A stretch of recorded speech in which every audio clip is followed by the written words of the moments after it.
Hello everybody and welcome to the first edition of the MavLife Sports Roundtable. Keith Demolder here, we're live from the Canyon here at La Costa Canyon High School from the MavLife newsroom. Beautiful day here, we have not a single cloud in the sky. I'm here with Bryce Gallagher. Bryce, how's it going? Good, Keith, how's it going with you? Pretty good. We talked about the basketball game last night. We were actually broadcasting the game. LCC ended up losing a heartbreaker. What was the final from that one, Bryce? It was 63-58, Keith. Oof, yeah, definitely not the way you want to see your team end the season with a loss in the CIF semifinals, but it happened today. We got a special edition for you folks, the Basketball Hour, presented by MavLifeNews.com. Today we're going to be talking about amateurism and the prospect of players potentially getting paid for their athletic abilities in college. We saw last year with the Ed O'Bannon case.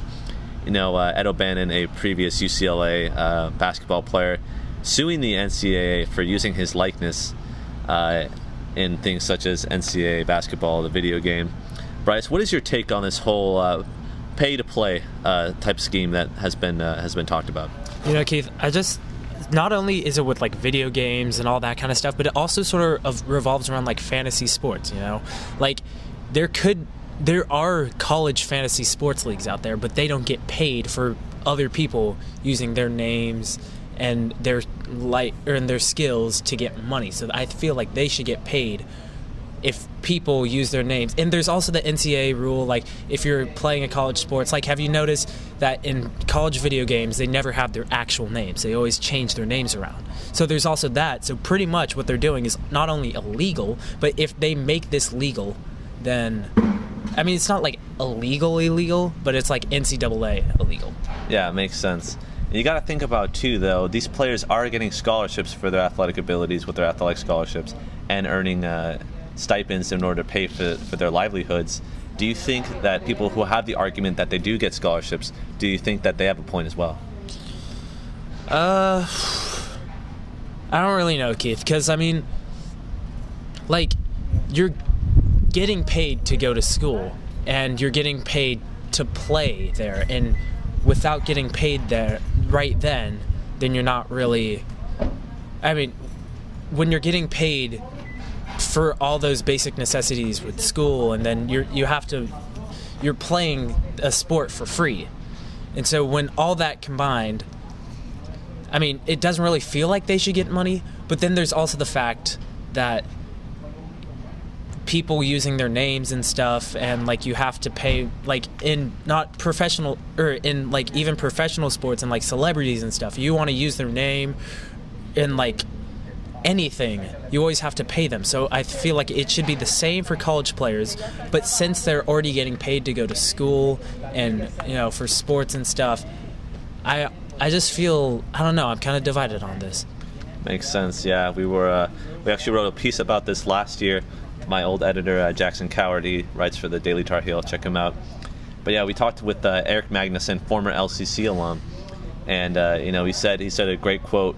We drive our buddies into the ground for people's entertainment, and it's interesting because these players, this year myself, I've seen these players work their butts off and really show their dedication to their craft and show what it means to be an athlete, just training day in and day out and never relenting in practice and at home. And whatever they do, and it's an insane amount of work that a lot of people do take for granted.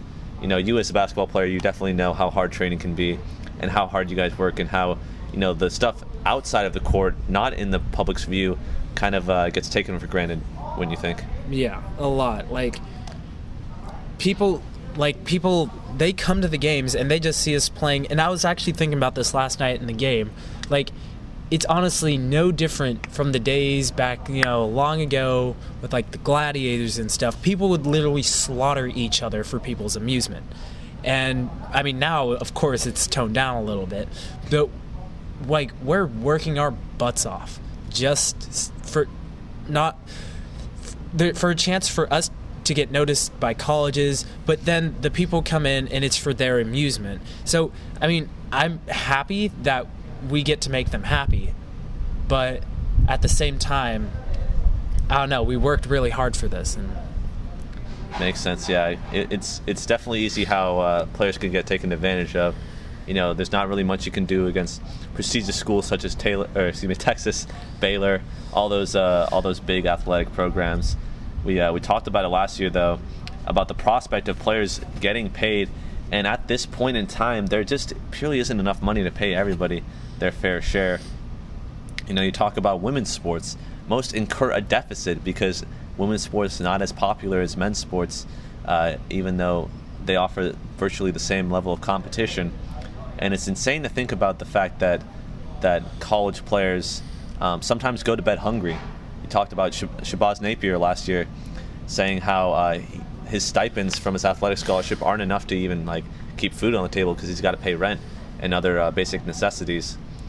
It's definitely, you take it for granted for sure about these players and what they go through.